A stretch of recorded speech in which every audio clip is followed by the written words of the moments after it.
Hello everyone, আমি প্রদীপ্তা। সবাই কেমন আছেন? আশা করি সবাই খুব ভালো আছেন, আর আমরাও ভালো আছি। সেদিন ছিল শনিবার 16 তারিখ।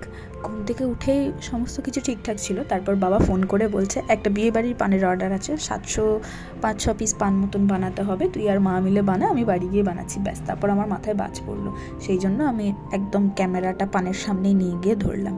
তো যাই হোক, এই প্রথম আমি এতগুলো পান আমি একা বানাইনি, মা আর বাবা অবশ্যই বানিয়েছে, আমি শুধু মশলা দিয়ে হেল্প করেছি। আমি আসলে পান মোড়াতে পারি না।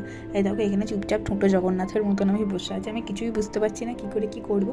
আমার মা আর বাবা কিন্তু ভীষণ এক্সপার্ট। আমাদের পুরো ব্যবসাটাই পানের ব্যবসা, আমাদের পারিবারিক যে ব্যবসা সেটা পানেরই ব্যবসা। পান সাজার জন্য নানান রকম মশলা এই একটা থালার মধ্যে আমি রেডি করে রেখে দিয়েছি, নাহলে খুঁজে পাবো না, তখন আবার এদিক ওদিক হয়ে যাবে। একবারেই বসেছি যখন, 250-300টা পান একসাথেই তো করে উঠতে হবে। তারপর আবার সন্ধ্যেবেলা আমার বান্ধবীর বাড়িতে কার্তিক পুজো নেমন্তন্ন আছে, সেখানেও যেতে হবে, তাই একবারে যতটা পারছি আমি আর মা মিলে করে নিচ্ছি।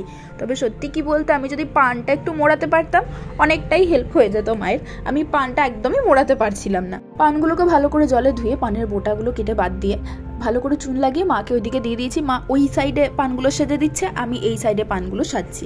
অল্প অল্প করে মশলাপাতি সমস্ত কিছু যা যা যাবতীয় জিনিস হয় সেগুলো দিয়ে পানগুলো সেজে দিয়েছি।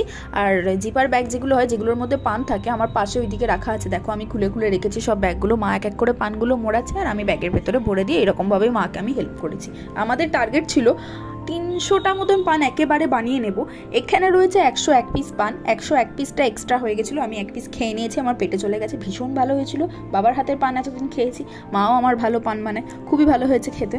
আর টোটাল আমাদেরকে বানাতে হবে 7-8 পিস মতন পান বানাতে হবে। যাদেরকে দেবো তারা এক্সট্রা কয়েকজন বলেছে পানটা একটু টেস্ট করে দেখবে। অবশেষে মস্ত বড় কাজটা হয়ে গেল। সেগুলো হচ্ছে প্রত্যেকটা পানের ওপরে সমান পরিমাণে মশলা, আরও যা যা যাবতীয় জিনিস হয়, এলাচ মশলা সমস্ত কিছু দেওয়া হয়ে গেছে। এবার পান সাজার পালা। চলো দেখিয়ে দিই তোমাদেরকে আমার মা কেমন করে পানটা মোড়ায়। আমি মায়ের মতন যদি মোড়াতে পারতাম তাহলে প্রচুর হেল্প হয়ে যেত।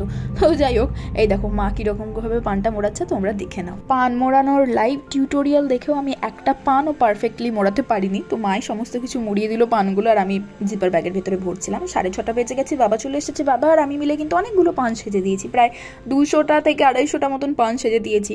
আর ভাবলাম যে তাড়াতাড়ি হয়ে গেলে বান্ধবীর বাড়িও চলে যাব। তারপর ভাবলাম না, 8-8:30টার দিক করেই যেতে হবে, কারণ সব বান্ধবীরা একসাথে মিলেই যাব আমরা। তো এই দেখো, এখানে অনেকগুলো পান একসাথে সেজে দিয়েছি, আর এই ব্যাগের মধ্যে রাখছি, প্লাস্টিক ব্যাগে। 17 তারিখে যখন পানগুলো আমরা দেব, তখন একটা পেটির মধ্যে ভালো করে ভরে পানগুলো কাস্টমারের হাতে তুলে দেবো, কোনো রকম প্লাস্টিক ব্যাগে দেবো না। তো 8টা বেজে গেছে, এরপর রেডি হয়ে আমরা বেরিয়ে পড়েছি। আমরা 3 বান্ধবীতে মিলে চলে যাচ্ছি আমাদের বান্ধবী অনুর বাড়িতে।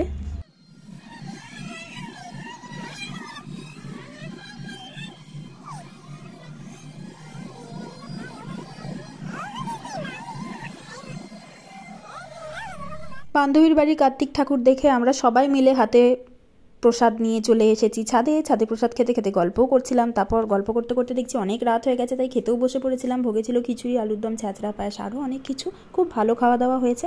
তারপর আমরা ছাদে এসেছিলাম। বাড়ি যাওয়ার তাড়া আছে, তবুও আমাদেরকে রাত্রেবেলা ছাদে উঠতেই হবে।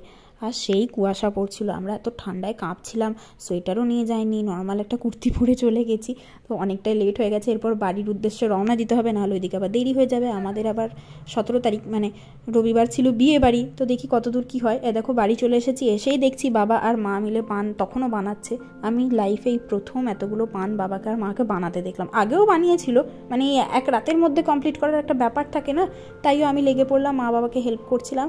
আর ভিডিওটাও এখানেই শেষ করছি। ভিডিওটা কেমন লাগলো সেটা আমাকে অবশ্যই কমেন্ট করে জানাবে। ভালো লাগলে একটা লাইক করে দেবে। দেখা হচ্ছে খুব তাড়াতাড়ি পরের একটা ভিডিওতে। ততক্ষণের জন্য টাটা।